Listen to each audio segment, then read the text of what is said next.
Welcome to the Take the North podcast. I'm David Haugh from the Mully and Haugh Show on 670 The Score. Dan Wiederer from the Chicago Tribune covering the Bears, and we are here still talking a week later after the transformational 2024 NFL Draft. Dan, and we talked a lot about Caleb Williams and his impact, but I think that in any other year, if the Bears didn't have the number one overall pick, we'd still be gushing and analyzing what they had at number 9, kind of like we did with Darnell Wright and his insertion into the offense. Rome Odunze going to have an even greater impact, dare I say, than maybe a right tackle. But he's a guy that at number 9, to some people, still feels like maybe he could have gone higher, and he's going to have a profound impact on this offense. Yeah, I think what's really compelling is that all the enthusiasm about who Rome Odunze is as a receiver and as a guy is echoed through most league circles. And it's been really fascinating in the 6 days or so since the draft finished to get kind of that zoom out view from people on what the Bears are getting. And it seems unanimous that everyone is in love with the pairing of Rome Odunze and Caleb Williams, the fact that they can grow together as a tandem. And obviously Rome Odunze can come into the league and learn from DJ Moore and Keenan Allen initially. You've got the makings of something potentially really special here. And so look, like Rome Odunze was very clear on Thursday night and saying that there is a little bit of him that feels like fate was involved. You know, this is a guy who grew up watching Devin Hester on YouTube, had a Brian Urlacher jersey when he was younger, was a Bears fan as a kid, wound up on the same plane as his future quarterback on the way to the draft. It just felt like the stars were aligning, and now it looks like the Bears have aligned 2 stars to go help them in their championship pursuit. We're going to talk about the latest in the stadium project on this episode and some of the obstacles the Bears are encountering. We're going to talk about the Justin Fields experiment in Pittsburgh with the Steelers.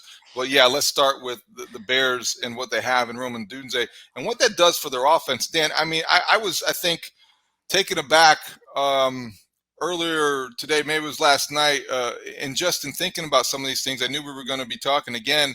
And when you look at the Bears as a trio, and I did some looking at like how does this compare around the league, and I think already it's more than just in Chicago. It's not a provincial argument necessarily or a point of view to think that the Bears have now one of the most dynamic trios in the league. And then I think it was CBS Sports line.com might have even ranked them, and the Bears were second behind the Houston Texans, ahead of the San Francisco 49ers, ahead of some other dynamic offenses. And I'm starting to think we've got to look at this through an entirely different lens than we're used to seeing the Bears and thinking about the offense. And it's one of those things that takes some getting used to in a city and watching the Bears where it's defense first, running game. And now all of a sudden they've got one of the top, arguably conservatively top 3 wide receiver trios in the NFL. Well, I joked the other day that their fantasy relevance is exponentially higher than it's been in a long, long time. And that's going to be really interesting to see how they distribute footballs and how they get this thing off the ground. Look, when you start doing the exercise, you realize that there are a lot, and particularly when you add in the tight ends into the mix, you realize that there are a lot of offenses in this league that can throw 3 or 4 really solid pass catchers at you. But the fact that the Bears are in the conversation is an absolute upgrade. It's an absolute relevant note here, particularly in that they got a receiver that a lot of people in the league feel might have been the cleanest of the 3 receiving prospects, even though Marvin Harrison may be more heralded coming out of college, even though Malik Neighbors in a lot of people's mind is more talented and more explosive and more electric. There's a sense here, David, that Rome Odunze, skill set wise, character wise, makeup wise, is the most complete of them. And so look, like Ryan Poles said the other night that he was feeling antsy in that draft room because he was itching to try to go up and get Rome Odunze, fearful that he wouldn't last until number 9, which was an indication of how much he wanted him, right? And they had to stay patient and get him at number 9. But I'm not so sure, David, that if the Bears had been picking 2nd overall, taking Caleb Williams at number 1, that they still wouldn't have taken Rome Odunze at number 2 overall. And that's saying something here. And I say that with some conviction. Wow. So that would mean that they had him ranked on their draft board ahead of Marvin Harrison Jr. And I think ahead of Malik Neighbors is something I would understand, because if I were having my own draft board in my own draft room, I think that would be the way I would rank him. based on just the eye test. But I don't know that I would have him ahead of Marvin Harrison Jr. But you're suggesting that not only the Bears might have had that case in terms of rankings, but other teams might have as well. Well, and yeah, what I'll tell you is nobody laughs at that sentiment. Okay. and, Right. and so it's really interesting because, um, man, if that's the case, right? Like, and you got basically the two prospects that you wanted most out of this draft, and then you pair them with what we've already talked about with the trade for Keenan Allen, the return of DJ Moore, the addition of DeAndre Swift, Cole Kmet still being around, like. My God, like Ryan Poles better have poured the tallest glass of Jefferson's Ocean bourbon, the night after the draft and toasted to what just happened here in Chicago, because it feels like they've got something happening here. I think to go along with that, when you really kind of dive down on the things that make Rome Odunze special, obviously you've got this combination of size and speed and contested catch ability that jumps out at you. But I think another thing that really caught their attention is his want for the moment, right? We want this in our quarterbacks. We want them to have the ball in their hands. We want them to say, "Hey, the game's on the line. Get it to me." Well, that was the case with Rome Odunze. One of he said on Thursday night one of his favorite catches of last season when he led the NCAA in receiving yardage was the touchdown catch in the final 2 minutes to beat Oregon in October. And then you go back and watch that catch, a little back shoulder ball in the critical stages of the game. And you go, man, that's a big time play in a big time moment. And then you zoom out further and realize that 2 weeks earlier, he had punctured a lung in a game in Arizona, couldn't fly back with the team, had to drive 23 hours from Tucson back up to Washington.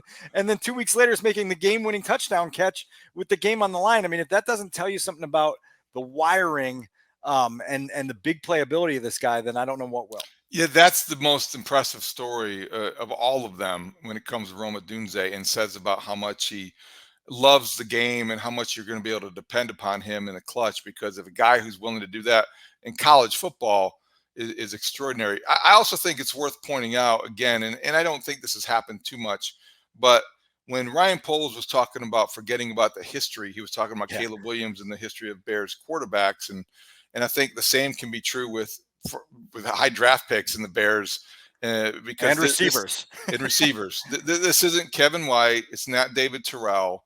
Both those guys had some things about them that made you wonder if they were worthy of the draft status. There have been other examples that we don't need to go into, but I think that Rome Odunze seems like he is as complete of a receiver as that's coming into the NFL right now. And I also think that and I wonder what you think about this, but you look at the positions that are easiest to transition from college football to the NFL.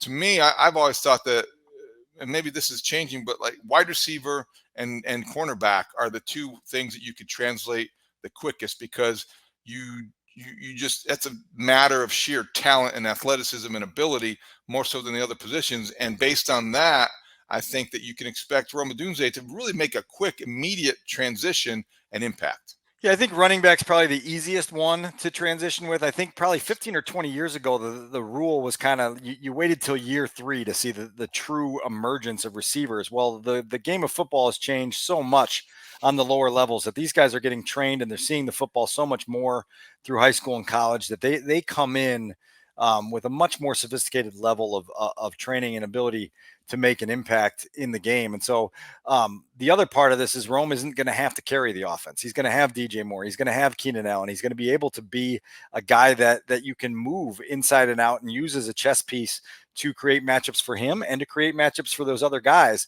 What an absolute luxury Shane Waldron has going forward with this. And just to kind of echo on Ryan Poles' sentiments on the whole situation, he said that he went and saw Rome in person against Washington State. It was the Saturday after Thanksgiving. They're in a tough battle there in a game with their rival. It's 21-21 late in the game. Rome's got a stat line of 7 catches, 120 yards, and 2 touchdowns. And on a critical 4th and 1 from deep in their own territory in the final minutes, they put an end around in Rome Odunze's hands and decided that he was the guy that needed the ball in his hands. And he went and took that carry for 23 yards. It ended up getting the Huskies across midfield. They finished the game with a game-winning field goal drive. And that just, again, speaks to that. Do you want the moment? And when you get it, what do you do with it? Rome Odunze answered that question many, many times during his final season at Washington. I have to ask this again because I think it got shot down. Can't remember if it was on the pod or on the Mully and Haugh show, but he did return a punt 83 yards for a touchdown. Might have been his sophomore year. He didn't do that a lot, and I understand why. You want to protect him. Is he a candidate for punt returns as a rookie? I doubt it, because I think from what you said at the end there, I think you're probably going to just want to protect him more than that. It's just a too big of an investment to take those risks. He was returning punts at Washington, as you mentioned. I think Kalen DeBoer, the head coach, said that after that lung injury, it was kind of like, all right, we've got other guys that can do this. Let's now that lung injury occurred on a recovering an onside kick against Arizona. So it wasn't related to punt return duties, but at some point you get cautious with your stars, right? And you put them in position to be their most effective. Again, like I've had difficulty finding people that will criticize Rome Odunze, and you want to continue to search for that because he's obviously not a perfect prospect. I had one receivers coach in the league say that, some of the intermediate route stuff needs to get cleaned up.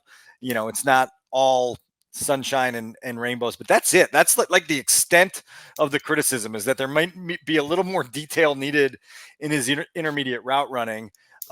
Look, we teased on our last podcast that we'd hear a little bit from Daniel Jeremiah, the draft analyst for the NFL Network.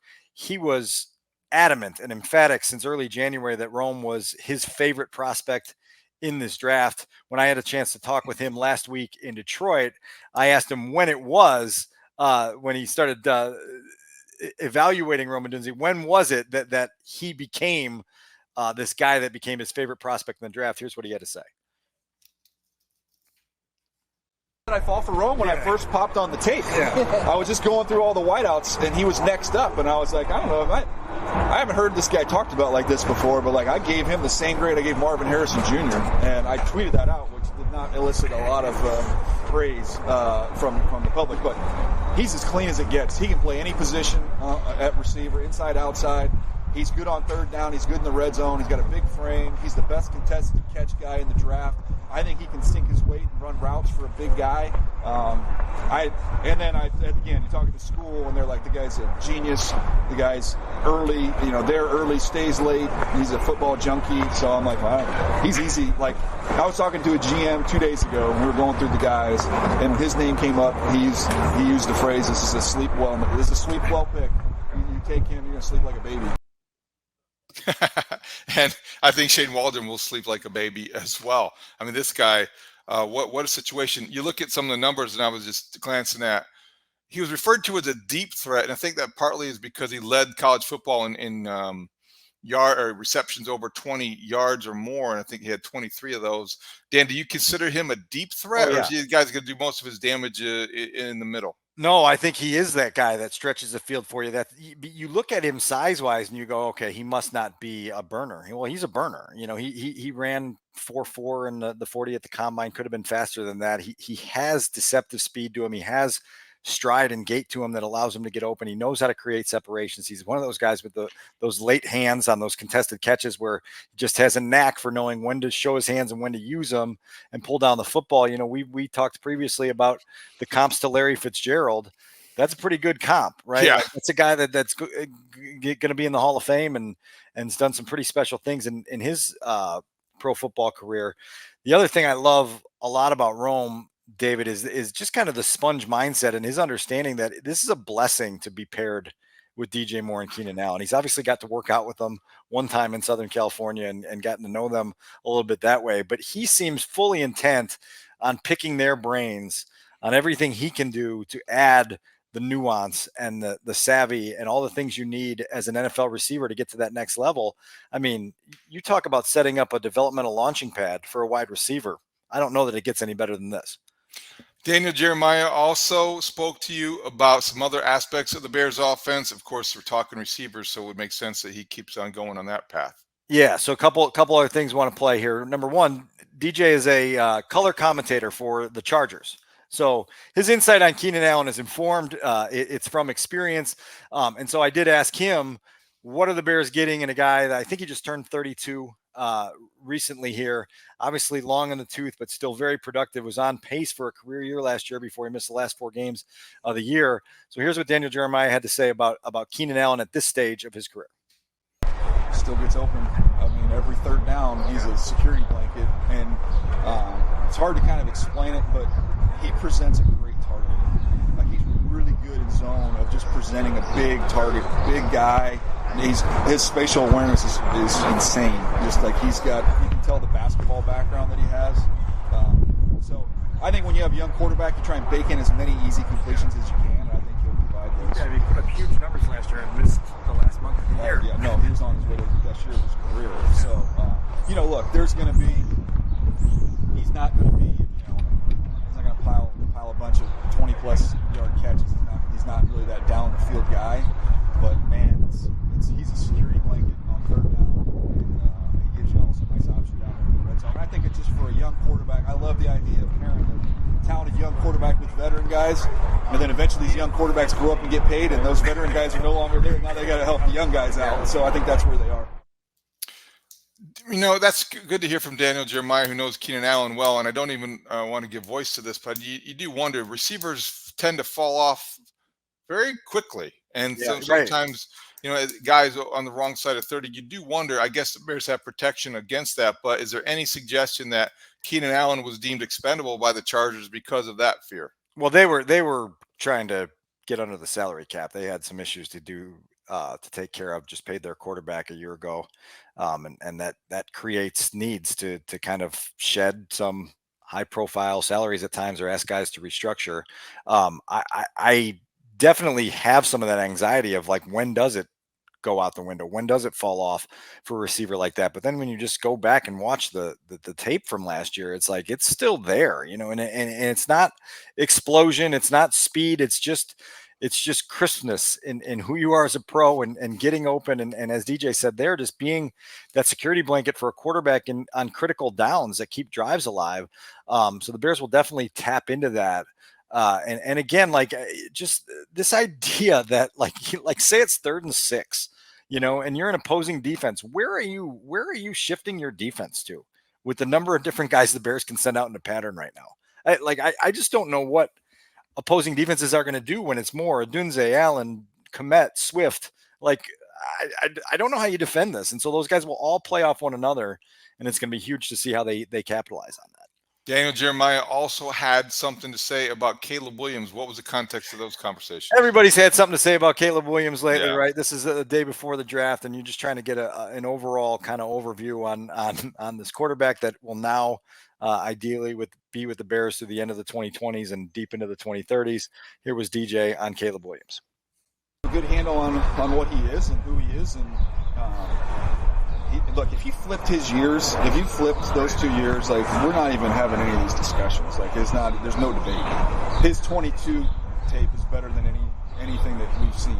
So in this draft class, in my opinion. So you got to take in the circumstances which he was in.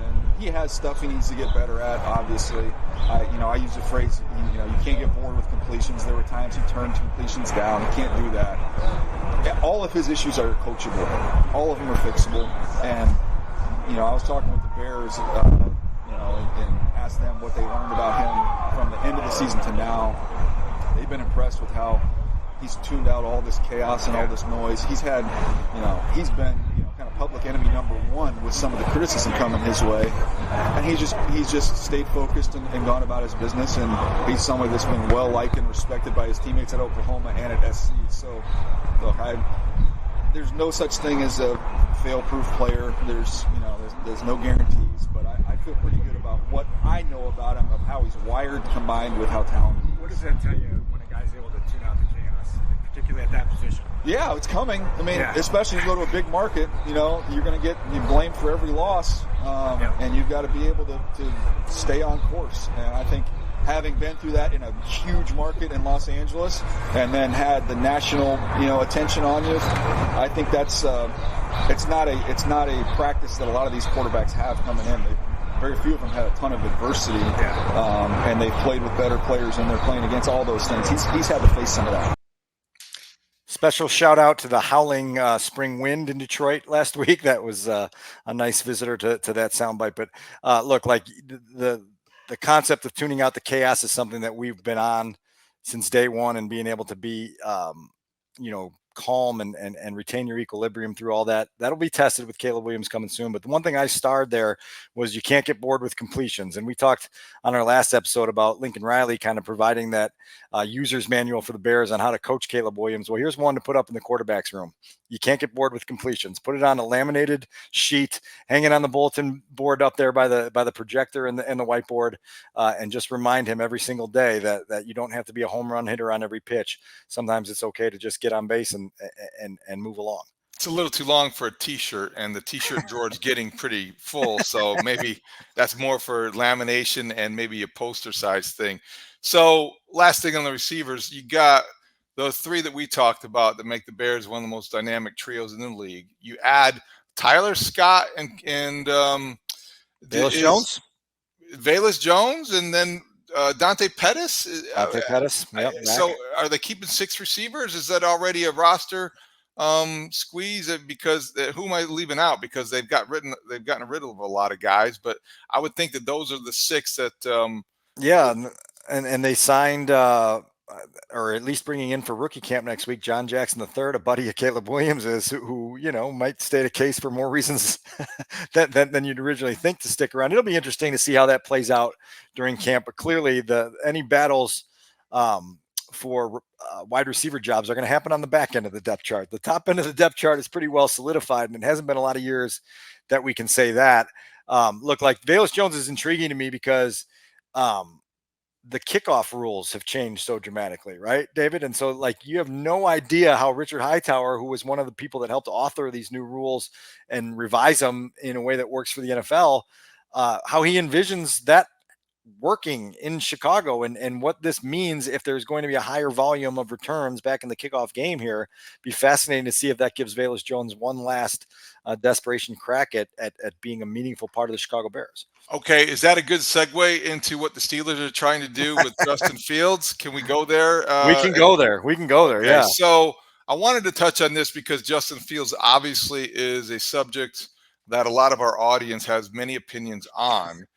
And if only they'd express them. If only yeah, exactly. And I'm sure that people were triggered by the latest, which came courtesy of, let's see. So there was a not just football pod with Cam Hayward, and I'm trying to recall now the player that Jaylen Warren. Okay, Jaylen Warren of the Pittsburgh Steelers was asked a question about kickoff returns and some other things, if he would return kicks for the Steelers.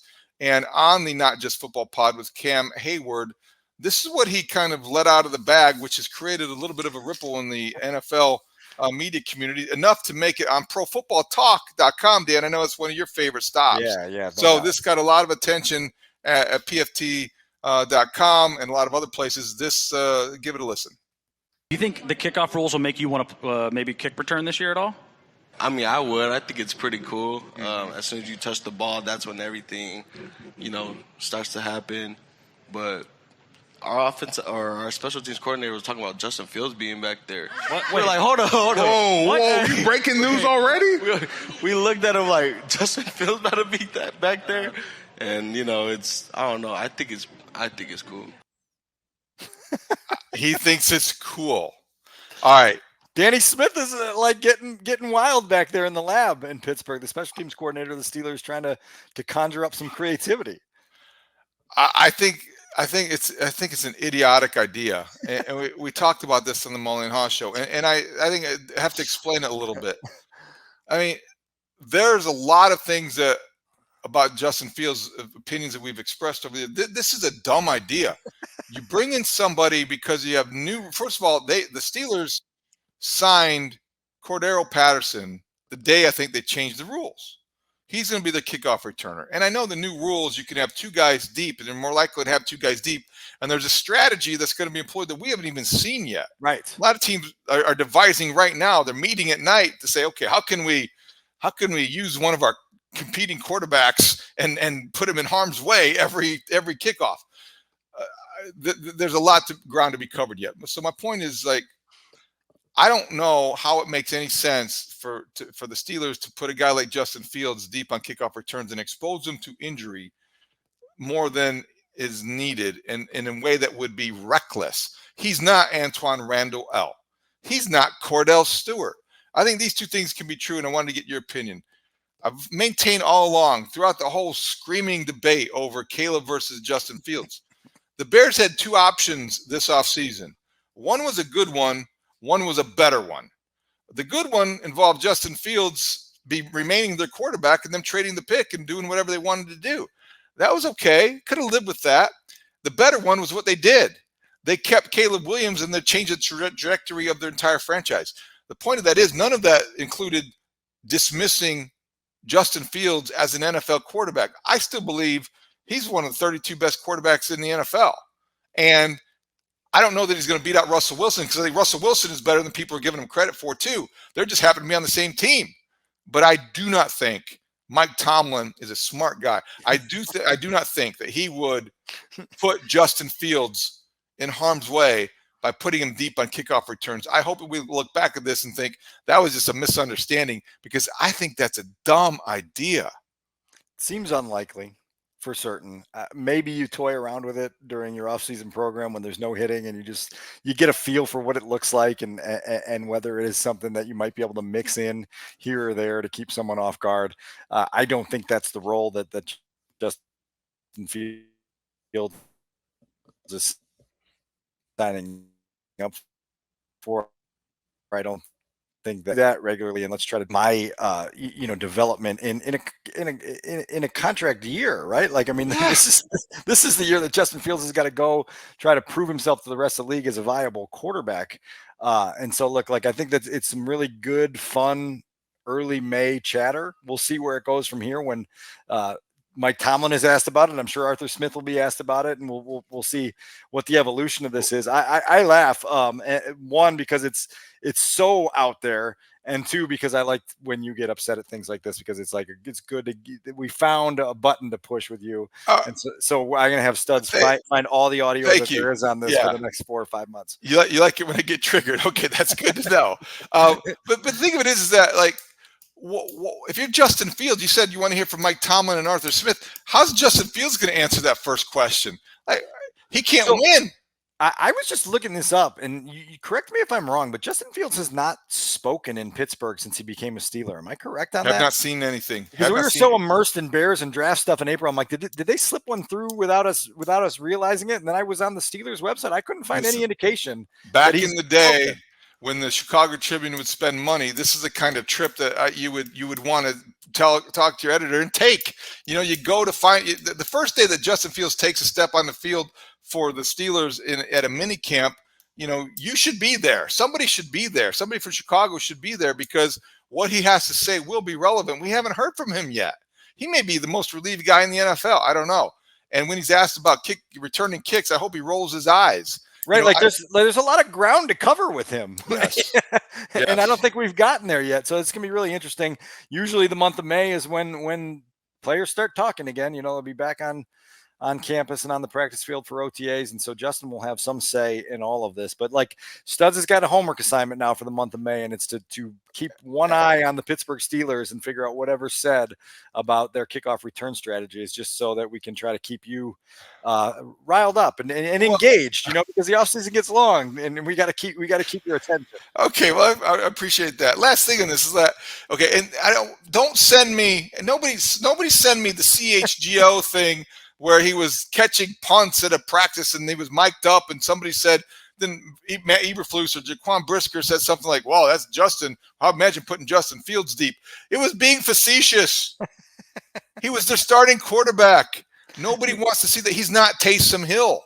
I used to maybe invite this by saying Justin Fields was the best running back in the NFC North at the beginning of the season. He just happened to play quarterback. That was a compliment. I don't mean like sacrifice his body.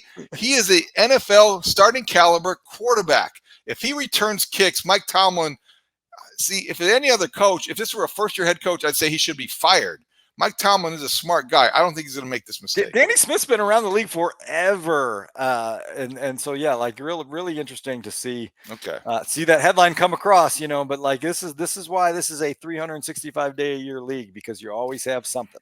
Always have something, and certainly in Chicago, we always have the stadium project to talk about, and that's where we will conclude by addressing this, because this week in Chicago, it took another turn. I think that we saw the Bears put their best foot forward in their mind when they made the presentation at Soldier Field the day before the NFL draft and made gave the renderings and the specifics about the proposal, a $4.7 billion project, 4.6 and $2.3 billion offered from them and the NFL, and 2.3 essentially in public subsidies. Dan, on Wednesday, Kevin Warren, the Bears president, met with aides for Governor J.B. Pritzker, and it didn't go well.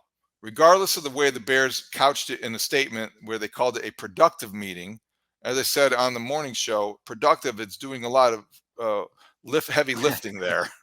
And I don't think that it was that productive. You hear from people in the political arena, both downstate and in Chicago, and this is even more difficult than maybe the Bears anticipated.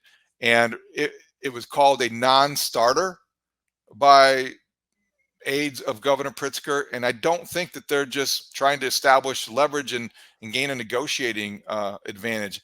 I really believe that they believe this is not the economic or political climate for professional sports teams to be asking for any public assistance to build their stadiums. It certainly doesn't feel like something that is going to be on the priority list for this legislative session, which was what one of the Bears' goals was to try to get this thing pitched and presented and explained in a way that would provide them a window to try to get something moving before this legislative session closes. Kevin Warren said multiple times in March that these types of projects require momentum. The Bears were confident that they could build some. Right now, from the outside looking in, it's hard to feel any sort of significant momentum with this project at all that tells you, okay, this is moving in a direction that anyone hopes, that the Bears hope, or what it is. And so we're at an interesting period in this project right now, because there doesn't seem to be that momentum. There doesn't seem to be tangible direction that you can point to and say, yeah, we can feel it now. The renderings are great. The video is appealing. There's a lot to like, but I don't know that we're anywhere near, just getting this thing moving in the direction that the Bears want it to move. May 24th is when the Illinois General Assembly is scheduled to adjourn. And I think that is what the date the Bears had in mind, and having something concrete to look at, and maybe even best case scenario, respond to by getting shovels in the dirt this summer, by the end of the calendar year, whatever the case may be. And I think that seems wildly unrealistic now. Feels that way. It does feel that way. I moderated a conversation last Friday at the Union League Club of Chicago that involved State Representative Cam Buckner and Alderwoman Nicole Lee from the ward in Bridgeport, where they're talking about the White Sox stadium project, which dovetails and kind of is similar at the same time with the Bears project. But the takeaway from that was, both with a state legislator and with a local politician, that even if they believed in the project personally, individually, I think they understand just how difficult it would be to get any kind of legislation passed that would approve the kind of public monies the Bears are talking about. So that was really had an impact on me, because it's talking directly and leading a conversation that went in a direction that I didn't know which way it was going to go. But the public appetite, the political appetite, just doesn't seem to be as ravenous or as big as the Bears is for this kind of project. And I think that is going to be something that eventually may cause them to reconsider a lot of things. And I just don't know where this is headed. Well, let me follow up on that, because I'm curious from a personal standpoint, how did you stumble upon that moderation opportunity, and what was kind of the tone of the entirety of the whole thing? Well, so I do some stuff I've been doing some stuff for years with the Union League Club, whether it's interviewing authors, I've interviewed Joe Madden or Marion Hossa or people who are coming through and having these, have an audience with business leaders, political leaders in Chicago. It's more of a city thing. And so this was the next thing on the venue. They put it on there pretty closely after the White Sox had announced plans, and it's just trying to reflect and paying attention to current events. So going in that environment, the audience was full of basically Chicago business leaders and people who would be connected to Chicago politicians or statewide legislators. And so I think that was the context, and that was maybe the audience. And so I came away from it. I went into it with an open mind, and they know that I had talked about it a lot on the Mully and Haugh show, how the Sox project, the projection or plan at the 78 patch of land in the South Loop and the Bears on the lakefront were both, could be collaborative effort or they could be competing efforts. And I think that dynamic attracted a lot of attention and got people to be thinking about it in a way. And it's gotten a lot of other attention. So I think that it's going to be difficult. And I wonder, I keep going back to the Arlington Heights reality. They own 326 acres of land there. And the mayor of Arlington Heights, Tom Hayes, told us on the Mully and Haugh show the morning, it was after Kevin Warren had appeared on our program for 30 minutes in studio. They're still open for business, and they're still waiting in the wings, and they're still there if the Bears plan to pivot and go and end up there eventually. Yeah, we'll see. It looked like you used the phrase heavy lifting a little bit ago. There's a lot of heavy lifting that's left, a lot of it ahead. I do think that on the Bears front, they're aware of the public resistance to paying large amounts of money in whatever form to try to build a stadium for a sports team. And I think that they're trying to structure their plans and their proposals with that acknowledgement in mind. I think it's imperative to the public to be open-minded to, okay, let's at least get the answers of where this money is coming from. How does it affect my checkbook, my savings account, my wallet, and try to find answers there. But look, like we said, that the momentum that I think the Bears were hoping to generate hasn't seemed to be generated, and so now they've got to figure out how to make the counter moves now as they get feedback from various significant people that are in government and otherwise. Last thing on this, and I'd want to know who we can talk to, because I'm trying to see if this is even a realistic possibility. I've had some feedback. It was even suggested by two executives that I am familiar with that wouldn't go on the record, but I would like to talk to somebody about this. The Bears could consider selling part of their team. Minority ownership is a way that professional sports franchises create equity. They sell equity in the team. They create cash. They give them assets to be able to invest into a project. So the Bears, instead of $2.3 billion in their own private investment, could up the ante and say they own 80% of the team, 10% to Pat Ryan, 10% with the McKenna's family. And I think that if you look at that possibility, if they sold a percentage of the team that they own to minority ownership, they might create the monies necessary to invest into the stadium project not without getting some public assistance, but certainly lessening that burden.